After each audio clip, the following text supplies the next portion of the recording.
Thank you. Can everyone hear me? What you really want to know is what's with the name, huh? It's coming. I'm going to hold it back a little bit. Okay, this is the image you normally see, or you think of when you see, or you hear, when you think of when you see, you hear of. I get it right, yeah. You think of Eloise, this is it. This is called Building D, all of the buildings, and there were 78 buildings in the complex. There are now 4 left, the original 78. Of the original 78, so all the buildings had letter designations at one time or another. This happens to be D building, called the K. Beard building. What was it? It was actually built in the 30s, and I'll come back to it in a little bit and talk about it again. But it's the main administrative building, beginning in the 30s. And Eloise basically is, we're going to take the whole thing from when it was in Detroit, and then it became Eloise, and it's 1832 to 1982, so it's 150 years. Yes, it was around a long time. Okay. The first and second floor were administrative. The third and fourth floor were patient intake. So those that went into the asylum, they had mental problems. They would actually live for a while, maybe a couple of weeks on the third and fourth floor. Now, this is now a haunted house, and I'm going to get to that. So just hang with me on that. All right. It ain't cheap. It's about a 45-minute experience for $45. Yeah. Oh, if you want to go on a history tour, that's $35. Or if you want to go to the escape room, that's $35.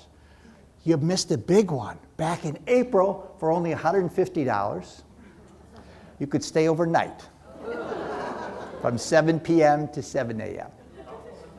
So what's with K? K. Beard was a woman who represented Westland, because this is now in Westland today, and I'm going to explain how it got to be Westland.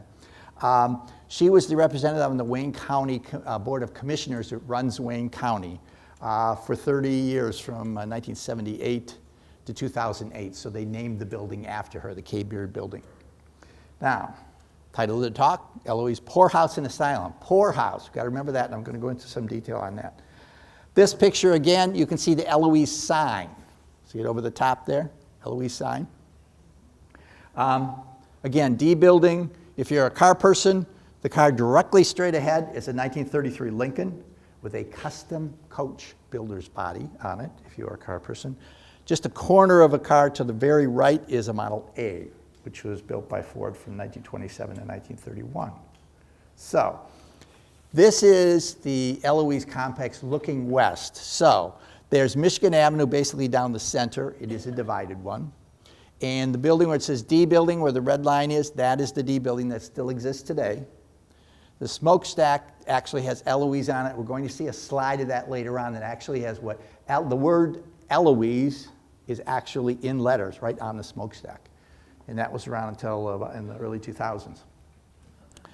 So all of the buildings on the right were part of the complex. Again, 78 buildings in the original complex. We're looking west, Michigan Avenue.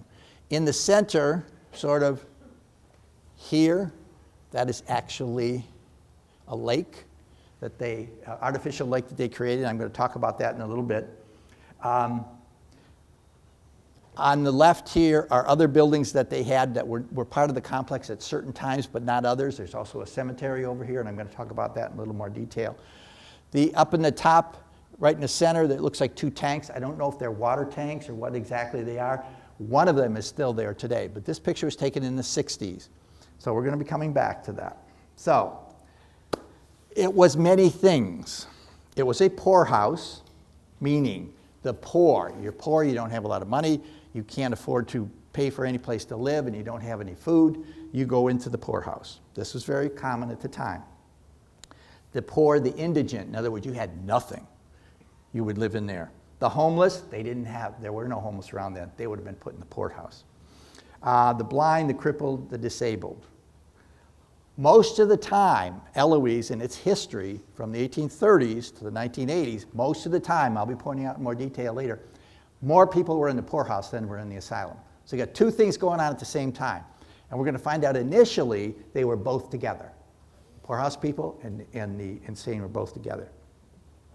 So we see asylum for the insane, a hospital for the sick, which is for all of Wayne County. This is a Wayne County institution. It's not a Detroit institution, it's a Wayne County institution. although it starts in Detroit.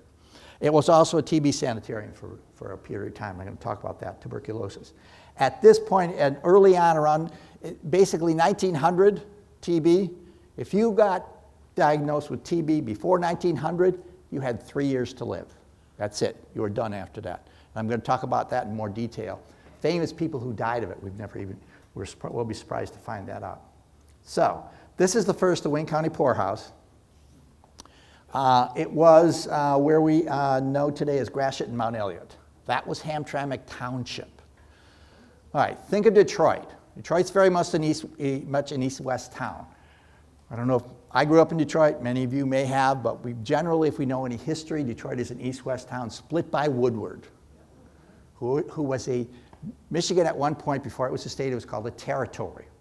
And one of the judges that ran the territory was Augustus Woodward. The city of Detroit burned to the ground in 1805. And Woodward, they appointed Woodward, you're going to design the new city. So he goes to a friend of his who actually designed Washington, D.C., Pierre L'Enfant, which was a Frenchman, and brought that plan to Detroit. That's why right down by the river, you see main drag is Woodward, and then all these different roads that go off like on radials like that. He took that from Washington, D.C., but Woodward is the guy behind Woodward Avenue. And it was actually called Courthouse Avenue when it was actually in the original plan in 1805. By 1830, it had become known as Woodward Avenue. Okay, fine. And so the people said to Woodward, oh, you're so conceited, you called the Woodward Avenue the main drag after yourself.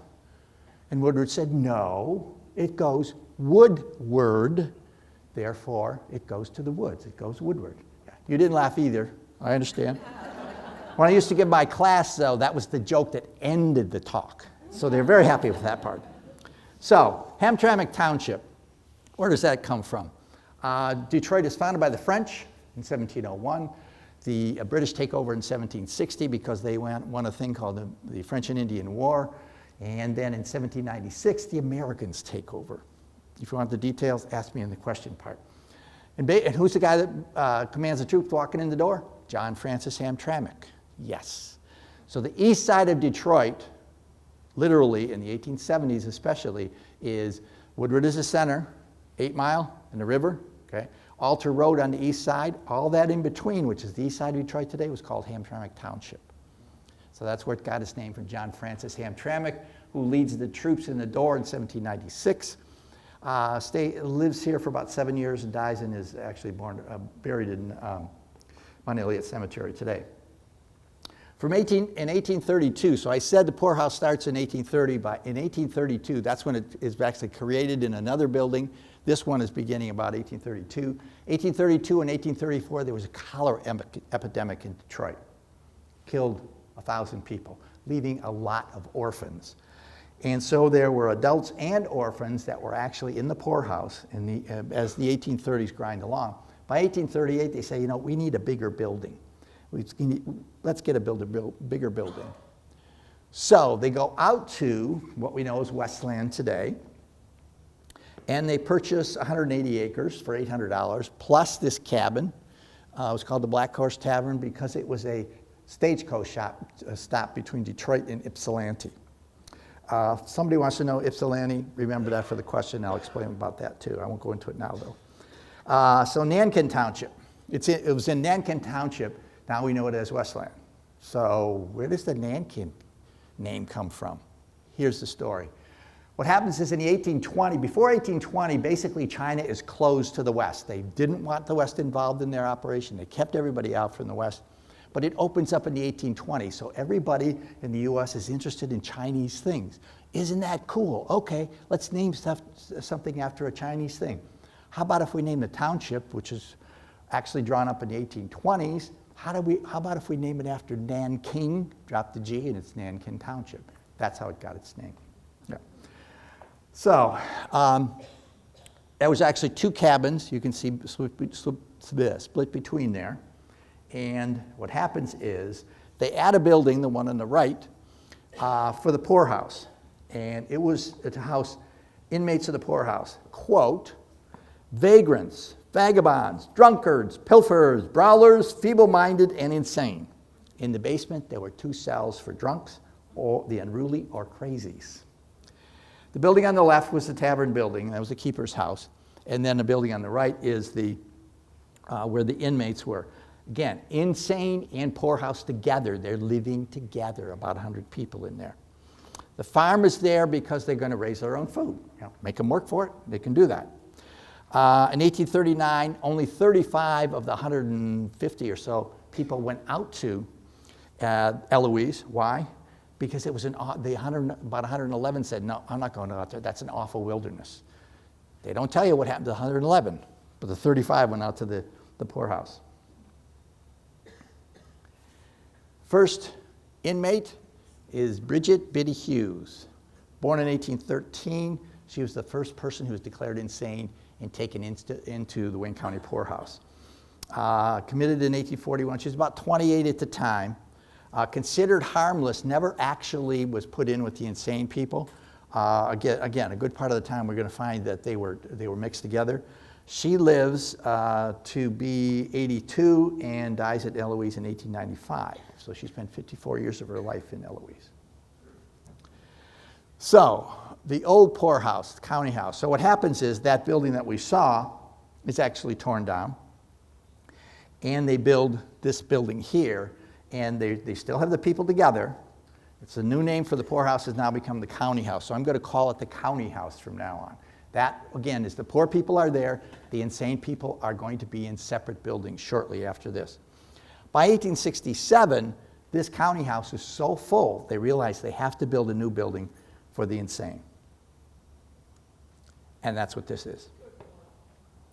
Yeah. The asylum was, the insane were put here. They were not particularly well cared for. Basically, throw them in there and forget about them. Dark cells in the basement, chained to the walls, not too good. In 1869, this is a picture, a line drawing from a history of Detroit by Silas Farmer. And so we have the the asylum on the left, which is the building you just saw, and then the county poorhouse is on the right. So they've now separated. The county poorhouse from now on will only have those who are the poor, basically, and the indigent, as I mentioned earlier. Until 1881, they didn't have a doctor on site. So remember, beginning in 1838, they're bringing people out here. They don't have a doctor on site. One would come maybe once or twice a week from Detroit or Wayne. Wayne is about 4 miles west of here, Wayne, Michigan. And but beginning in 1881, they required a medical degree, finally, so they could get some treatment. E.O. Bennett was the first medical doctor. He removes the chains, closes the dark cells in the basement, attempts to cure some of these insane, and actually has some success, and some of the patients are cured and released. How were people sentenced to go there? Was it a government thing or a doctor thing? It was a government. It was the family that would come to the government, as far as I know. I don't know the details of it. Later on, there's much more that is required, but at this point in time, I don't know exactly. But like Biddy Hughes, brought in by a family, and they wouldn't have had the psychologists we have today or the psychiatrists, but there was something similar to that. A building is the first administrative building, and it's between the asylum and the county house. C building, this is the first women's asylum. It was dedicated just to women who had mental problems. This was used from 1893 when it was built until the 1950s. We're going to find that there's several buildings that were torn down in the 50s, and then later on more were. I'm going to go into more detail about that. The name. It's named after Eloise Dickerson. Here she is, 5 years old. Always described as with her beloved dog. Never telling what the dog's name is. No. I've done a lot of research. No. Beloved dog, thank you very much. Doesn't say what the dog's name was. Obviously a very tall St. Bernard. So what's the story? So it's 1894. Remember, this started all in 1832.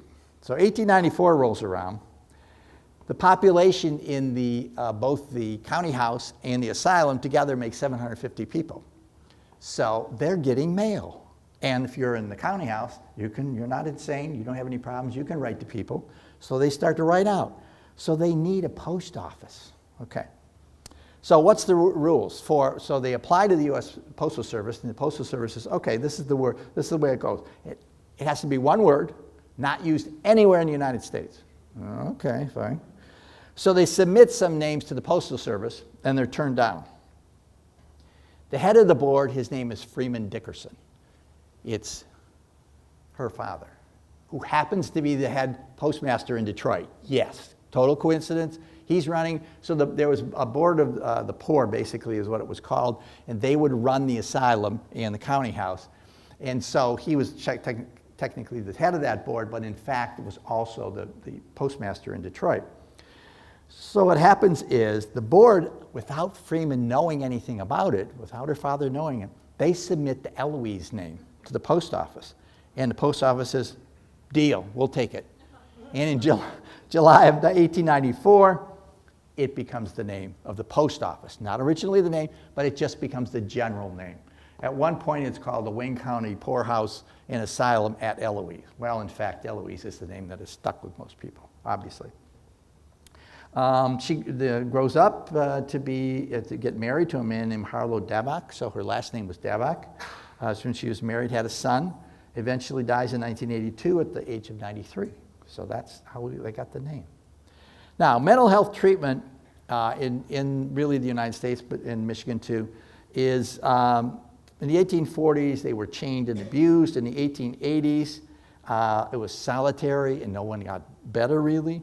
1900 is the talking cure, Freud, psychoanalysis. 1930 is electroshock therapy and lobotomy, which was done at certain times. And by the 50s, you're getting tranquilizers like lithium and Valium were some of the earliest ones. So it was self-sufficient. It had its own farm. So in other words, it's going to, the people that are in a poorhouse, unless they were disabled, they would be able to work the farm. That was part of the plan. When they moved to Nankin Township, they already had a farm in Detroit. That was already there. It was said that the farm you're looking at there grew 65 tons of food a month. And the county patients, the Wayne County House patients would be the ones that would work that 4 to 6 hours a day during the summer and spring and summer and fall. But they found that after World War II, it was losing money, and they eventually closed it in 1955. And that was just one of the things that we're going to hear more about others that closed at a later time. This was the horse barn in 1886. They grew their own tobacco, and I'm going to come back to that because they smoked their own tobacco that they grew. Had a Holstein dairy herd, this is 1896. Supposedly that was prize winning. They also had a piggery, in other words, they raised pigs. That was going to feed the population there. The bakery, this is the picture in 1913, and staff and inmates say that they remembered well the smell of fresh bread and muffins in the morning. But by 1960, it became not cost effective and they closed it. So another thing that was closed there. The laundry, which was going, there's 4 huge washers on the right there. Laundered the sheets. They made shoes. Okay. They put the name on the shoes. What? Why do you need the name on the shoes? Because the county house inmates would walk away, because there was no fences around most of the place, walk away, and they walk over to a bar called the Eloise Inn on the southwest corner of Michigan and Merriam. That is not there today. And they would trade their shoes for drinks. That's why they would stamp Eloise on the sole of the shoe. They, like I said, they grew tobacco, sold it, and this says Wayne County, Eloise, Michigan. That's where it was actually made. They had their own police force, and the man on the left was actually a former Detroit Police Department inspector. He trained them and turned them into a professional-looking and trained body there. I always look at that. Did you ever notice the guys have these short ties? What was that all about? Guys don't have short ties like that. You know why? Because in the 30s, the big thing was for men to have their pants literally up here. Yeah, right there. Uh-huh. It's weird. We think, oh, that's strange. Now, up here, that was it. So the short tie was designed for that. Well, as it goes into the 40s and into the 50s, men have their pants on their waist, and they're using belts. They're not using suspenders anymore. Because suspenders is a thing they would have used in the 1800s and in the early 1900s. And so they still have that whole idea of a shorter tie. But it does look weird. Today we change it because we make it longer. But it was because the pants were shorter. They had shorter waists on them. So, had their own fire department. The head of it was a former Detroit firefighter. What you're looking at there is a wagon that was horse-drawn. Yes, horse-drawn to get around. Yeah. This is 1913 or 1912. You say, well, cars were around in 1912. Yeah, but they'd only been building the Model T for about 3 years. So when they start building the Model T, which technically comes out, its first model was actually 1909, although it comes out in October 1908. What happens is that doesn't mean that in the next 2 years everybody's got a car. Oh no, it's going to take a while because cars were expensive at that time. Now the first Asylum, which I showed you earlier, is this building here. They added to it in 1899 and in 1905. Eloise I'll talk about that a little bit, just in general. It goes on in the late teens, or in the early 1900s. What happens is that the city of Detroit grows 400% in 20 years. So the population of Eloise increases that much, and they've got to build other buildings, which I'm going to show you shortly. So what happened is that Asylum building they added to it in the late 1890s, early 1900s, and this was the same building with a third floor added, the turrets, and the smokestack. Maybe those in the front row can see the word Eloise is in the smokestack in letters, right in the bricks. And that stayed around until 2007 when they actually tore that down. This was used into the 1950s and finally torn down in 55. Now, you're looking directly in front of you is a lake. And what happens is that it's an artificial lake, that it's not a natural lake. What happened was when they first started Eloise, they would dig regular wells. Well, they ran dry pretty quick because they were using a lot of water because there was a lot of people living there. Remember, in 1894, there was already 750 people living there, and then they'd have a staff of maybe 150 or so on top of that. So what happens is they dig a very deep well, create the lake, and this is actually still there today. It's kind of covered with green moss, but it's actually still there. The ladies' ward in 1915. Patients in attendance, you can see them standing there with plants. Everybody had their own chair, separate beds, but it was the old-fashioned one where you put several people in one very large room. The old county house, this is what it was in 1867, gets torn down totally, the county house, remember. It's the separate thing with those who are indigent, poor, et cetera, the homeless. And replaced by this monster. Yeah, huge, yeah, in 1894. Massive building. This is holding the elderly, the infirm, the poor, the indigent, again, the homeless. And again, these are the county house or the poorhouse residents, not the mental health buildings. Now, to give you an idea of Eloise population, this is based on the U.S. Census. Okay, that's the only place you can actually get information that would tell you how many people were there. Based on literally going into the census, you can find Nankin Township until it becomes actually Westland, and you can search it in the census. If you're a genealogist, you don't want to go searching in Detroit census. Even in 1900, it's huge. I mean, there's too many people there, you'd never find somebody. But by searching the census, I could find these people. So in 1839, when you've got the first county house in Asylum, there's only 39 people in there. It's gone down in 1850, and in 1860, okay, 226. Beginning in 1870, they're listing the county house and Asylum separately. And as you can see, the county house, 146 to 59, 245 to 168 in 1880, 1900, 309 to 423 for a total of 732. And in 1910, the county house has gone down and the Asylum has grown to 800. By 1930, 40, and 50, that's the only censuses that are available. Genealogists know that the censuses are not available. If you're working on genealogy, you can look at the census from 1790 through 1950 at this point in time. There's a federal law that says the census is not released until it is 72 years old.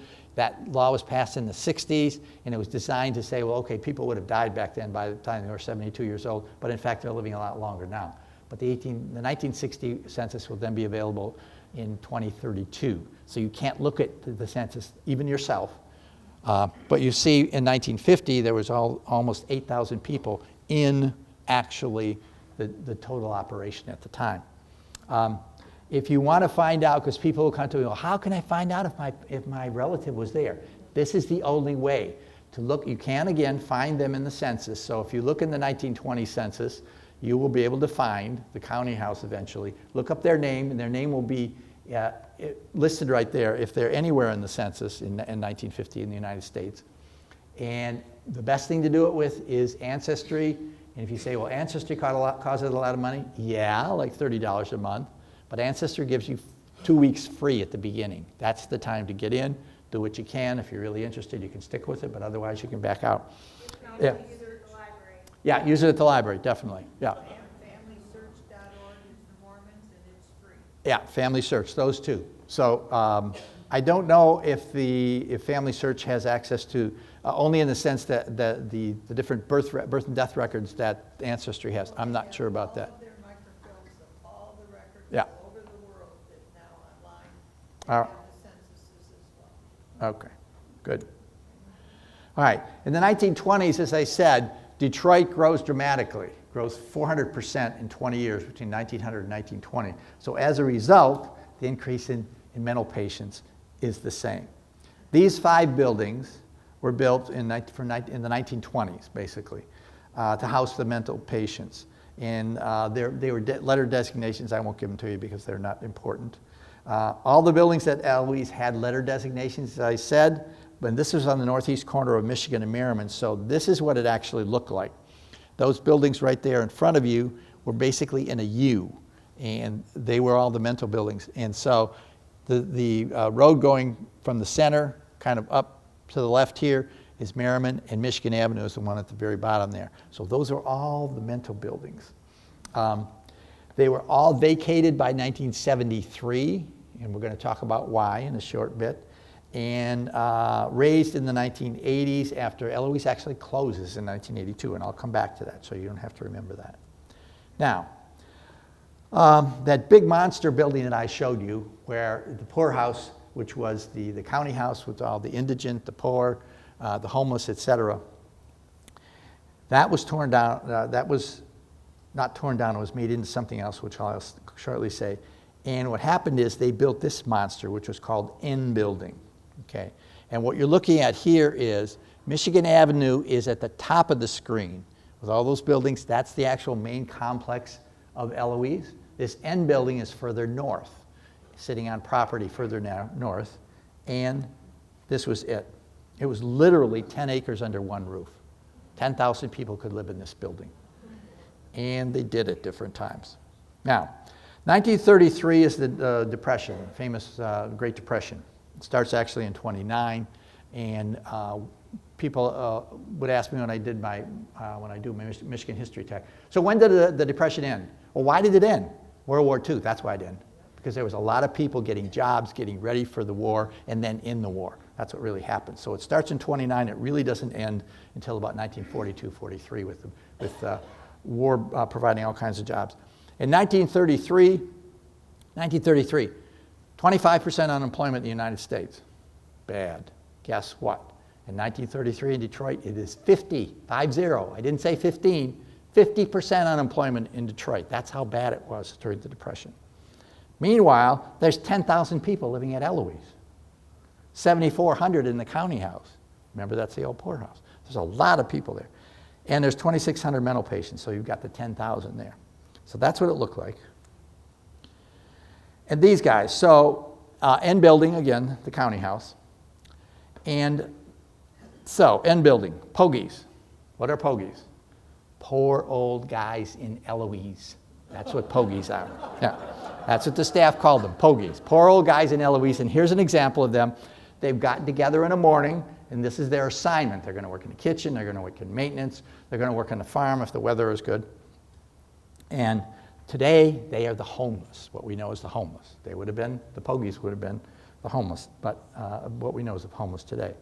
So N Building patients in 1950, this is a men's ward. So if you're chronically ill, you could stay in there weeks, months, or even years. You'd be reading, playing cards. In the top right corner, which you can barely see, is a TV. The staff loved TV. Why? Because it gave something for the patients to actually do. So they saw it as a godsend. They have something to pass the time with more easily. Now, the old Poorhouse, remember there was that monster was there, and they built a new Poorhouse, the N building, which I just showed you. So that Poorhouse is emptied out completely again in 1929 into that N building. And in 1931, they completely renovated and turning it into a hospital. It's completely renovated, open to the public for Wayne County. It was a teaching hospital for Wayne State and Michigan State University Medical Schools. Testing site at that point, this would have been in the 30s, for drug manufacturers. Eloise, the man sitting there, his name is Stanislaus Keenan. He was the chief bookkeeper for Eloise. And he actually brought in the first x-ray machine, which is what you're seeing right here in 1896. People would be brought out from Detroit to have their limbs x-rayed for fractures, et cetera. Also at Eloise was the first kidney dialysis unit in Michigan. Here we see electric shock therapy. Again, it started in the 1930s. It's designed to treat depression. It is still around today. The problem they found was it was effective, but it led to memory loss. Worst, it can be used as a punishment, i.e., One Flew Over the Cuckoo's Nest, Jack Nicholson in 1975. That movie came out. It was used on him and many others in the movie there. It could be used as a punishment. Over 100,000 people still receive it today, so it's still an active thing. TB Sanitorium. Again, I said TB actually is it's around for many years. It isn't until the 1890s that they recognized what the actual bacterium was, which I cannot give you the Latin name, unfortunately. But they recognized in the 1890s, and they start building in the 1900s, early 1900s, these TB sanatoriums. So what happens is in front of, so if you look at the very top part of the picture, you can see a building. So these actual tents were built in front of the building. And you say, well, why don't they just build another building? Because they believed that the best cure for TB was fresh air. Yep. Fresh air and stay in bed all the time. I don't have them in here, but there's pictures. I do a talk on Mayberry Sanatorium, which is out of Northville Township. And there's teenage girls laying in bed. They had to stay in bed all the time. I had an aunt that actually was in a TB sanatorium for about 9 months in the late 1930s. And her daughter gave me her diary, and that's what she did. She laid in bed all the time. You didn't ever go anywhere. You just laid in bed in the sanatorium. And it wasn't until the late 40s that they come up with the antibiotics for that. So in 1903, they're building these tents in front of this. TB, if you see it on, is also called consumption. So if you see consumption on a death certificate before the 1900s especially, it was TB. They also called it the white plague. And some people had decided, well, why is it called the white plague? Because they had pale skin. That's why. Some people thought, well, this is very romantic. There's heightened sensitivity and spiritual purity. No, what was the reality? A loud hacking cough. Extreme pain, debilitating fatigue. Like I said, it died within 3 years. Some of the literary people that died, Chopin, Chekhov, both Bronte sisters. George Orwell is diagnosed, and he dies only 6 months after 1984 is published of TB. Yeah. Closer, Doc Holliday from the OK Corral had it for years, and he died of TB also. They build across on the other side of, remember, on the north side of Michigan is where the Eloise complex is. On the south side, we saw some in the early picture, some of those buildings there. They are on the property where they had this TB sanatorium. And what happens is that they built other TB sanatoriums. They built one at Mayberry, like I said, and that opened in 1921. So with the opening of the Mayberry Sanatorium, which was a Detroit operation, but it was in Northville Township. Why? Because it was away from the city and the fresh air cure deal. So that opens in 1921, and that's why that was built. That's why it ends up out there. It's owned by Detroit, but they purchased the land and built it out there.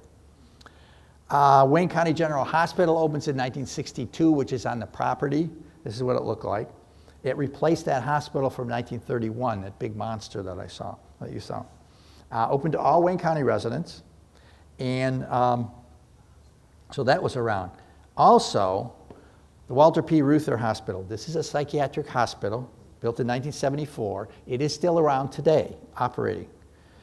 Treats severely mentally ill adults. When Northfield Psychiatric closed in 2003, Northfield Psychiatric, there was another one that was on 7 Mile west of Haggerty. And it closed in 2003. The patients from there were moved to Reuther.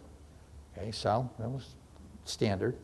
Then Hawthorne closed in 2023. That was a children's psychiatric hospital on 7 Mile, on Haggerty Road, south of 7 Mile. And that has been torn down, and they're building a new one there. And Reuther, so the children were sent to Reuther. Staff was not happy about that, mainly because they were never trained to handle children. They were trained to handle adults. So that's where those children are now, and they're building that new hospital. That will open in a couple of years, as far as I know. What year did you say you moved there? Sorry, 2023 is when it was torn down. It was built in the 50s. It was, at one point, there was room for 160 kids. It never went over about 110, I think, though. And it was closed and torn down in 2023, and they're building a new hospital on the same property, and they'll bring the kids back to that. It's technically in Northfield Township. The eastern border of Northfield Township is Haggerty, and it's on the west side of Haggerty. That's why it puts it in Northfield Township. Okay, famous people. Elijah McCoy, black man, born in Canada in 1843, educated in Scotland. His parents were escaped slaves, so he was born in Ontario as a free black man. And he was sent to Scotland and actually became a mechanical engineer, what we would know as a mechanical engineer today. He comes back to basically North America. His parents have left Canada. They're now living in Ypsilanti. And in 1872, when he comes back, the only job he could get, because he was black, he's a mechanical engineer, but he was a black man. So the only job he could get was as a railroad fireman or an oiler. Now an oiler what happens is they couldn't run the trains constantly. They'd have to stop and literally go along and somebody would have to oil certain parts. What he invents is an automatic oiler, so that the train can travel a lot further, okay? And when these engineers, the engineers that knew about this, they were finding that other people or other manufacturers were making these oilers, and the engineer said, no, I don't want that. I don't want that one. I want the real McCoy. That's where the term comes from. Yes, real McCoy. He's in Ypsilanti. He moves to Detroit, starts different firms, but because he was a black man, he had basically kind of ran them with white money in a sense. And eventually, though, he does well. But in the 20s, he's in a car accident. His wife is actually killed. And he ends up in Eloise the last year of his life in 1929, dies there with dementia and hypertension, high blood pressure. Originally buried in Eloise, and I'm going to show you that in a minute, now is buried in Detroit Memorial Park, which is actually a cemetery in Warren. And we're going to see the cemetery now. This is the Eloise Cemetery. So, pointing what that, so it's outlined by basically those trees. There was two other cemeteries that were across from the original complex. On the north side, again, of Michigan's original complex. And the south side were a couple cemeteries that were close to those tanks that I showed you. And what happens is, in 1910, they gathered those two cemeteries and started a new one in this spot. From 1910 to 1948, who's buried there? Patients who die in Eloise, but their family or no one claims their body, and so they're put into this cemetery. Okay. So that's 1910 to 1948. From 1948 onward into the 80s, until, again, Eloise closes, what would happen is their bodies were, people who died without family taking their body, the bodies were sent to the Wayne State Medical School, beginning in 1948. Now, this is what it looks like. And all there is numbers, and there's no list of who those people are. Doesn't exist. I have, on the other hand, found people that actually came up to me at talks and says, here's my my grandfather's death certificate, and it says he died in Eloise. Okay, so probably that person would have been buried in a regular cemetery, but that's a guess, I'm not sure. But nobody has a list of those. That was never kept. If it was kept, it has disappeared today. So, this is the original asylum building in the 1940s. It had become a fire trap by the mid-40s, eventually torn down and demolished in 1955. So this is the beginning of the end, sort of. By 1945, Eloise is overcrowded. It's got 4,000 asylum patients, but only capacity for 2,500. So what does the state do? Okay, we got an idea. Let's build a new state psychiatric hospital, and let's put it in Northville Township. Again, I lived in Northville Township for over 20 years, and there's several different things there, Detroit House of Correction, and Mayberry, and a psychiatric hospital. That was a place because the land was cheap, but it was still in Wayne County, and that's why they went there. So Northville Psychiatric Hospital was built in the 40s, and that takes some of the pressure off of Eloise. In the 1960s, from the 1940 to the 1960s, there's overcrowding at Eloise. And this was one of the things that was going on. So the rule was, if a state patient was at Eloise, they'd stay for 1 year, and then they'd be transferred to a state institution. Oh, that's fine, okay. Guess what? There was never any space in the state institutions. So they were there years and years because, oh, we don't have space. No space. Sorry, no space. Plus, the state's not paying Eloise for it either. Medicare comes along in '66, and the money is only for private psychiatric hospitals. I didn't know that, but that's what they say. All state patients were moved out. In the 1960s is when they have new drugs and new attitudes towards home care, which we know today as the community. They get treated in the community. They continue to live at home, and they're treated with drugs. This is the same period that we've seen before, but it's looking from, basically it's looking from, so right below that's a wing of a plane there at the bottom, is that end building thing. So you're looking back this way, and you can see the smokestack basically in the center. That's still the D building. This is again in the 60s when it was still going. But by 1976, only 228 hospital beds are there in all of Eloise. Again, this treatment at home sort of approach is going, giving drugs and having them stay home. The next year, in 1977, the state cuts the funding to the county house. Remember, the county house is a whole separate thing. It's all those indigent, poor, and what we know is homeless today. The state cuts the funding, and so it's closed immediately in 1977. The psychiatric hospital is closed in '79, and the whole thing closes down completely in 1982. And then after 1982, in the 1980s is when the buildings were torn down. This is Eloise in 2024. So the building in the center is the D building, which you're going to look at a little more in a second. Behind it, with the smokestack, this was taken actually in the early 2000s because the smokestack was torn down in 2007 because it felt to be unsafe, so they tore it down. To the left, that building, that stubby building to the left, was involved with some of the bakery. That's what that was at one point in time. The little building way over in the corner over here is the firehouse. That's where the firehouse operation was, and that's still standing today. And the building off the low building to the right, that is a homeless shelter today. So those are the buildings that are still around. So 1, 2, 3, 4. That's technically 5. That bakery burned to the ground in 2016, but there's no current pictures really that show it as good as this. That's why I show this picture. So that's the D building you're looking at. So the D building, again, the K Beard building, which we saw way in the beginning, this just happens to be a color photo of it, gets used until 2016 by Wayne County. Remember, Wayne County owns this, so they can use it for whatever they want. It's costing them $375,000 a year to run it. They say, okay, so they put it up for sale, $1.5 million. Nah, nobody's taking it. Finally, in 2018, they sold it for $1.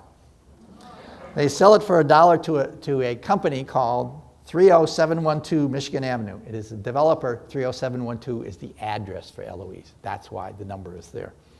And the developer says, we are going to convert the property to housing, low-income housing, seniors and families. Nah, never happened. So Eloise property as of February of this year, So the property is running along Michigan Avenue is a two-lane, there's the divided highway to the left. And the D building, you can see it basically in the first road on the, after the bottom, you go up from the bottom up to the top, the first road, that's a D building right there. In the top left, which is Merriman and Michigan, there's a Kroger store right in the corner. There's parking lot around that. There's a auto store there. There's another set of stores, but it's basically just commercial. In the top left corner, that's actually the Ruther building that is still around today. I'm sorry, top right, thank you very much. Top right is Ruther. Below it is a condo complex, and that is their golf course. That's what they built a huge chunk. They bought a huge chunk of land and made a golf course out there. So, what is there today? Haunted attraction, Eloise Asylum.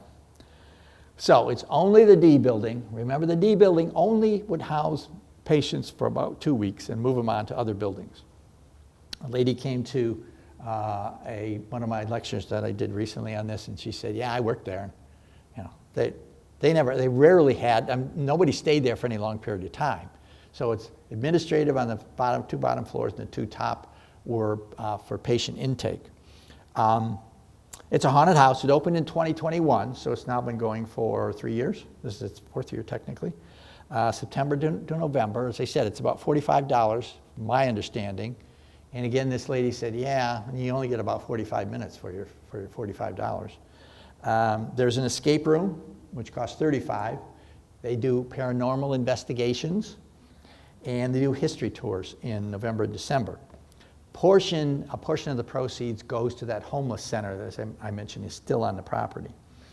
Now, January 2023, which is now a year and a half ago almost 2 years ago, there was a proposal of this 30712 Michigan Development Group that they were going to do a $4 million renovation. They're going to do a hotel and a restaurant and a haunted house. Nah, hasn't happened. Yeah, hasn't happened, yeah. So that's the story of Eloise. I'll take any questions. Yes. Yeah. Okay. All right. Thank you. Thank you very much.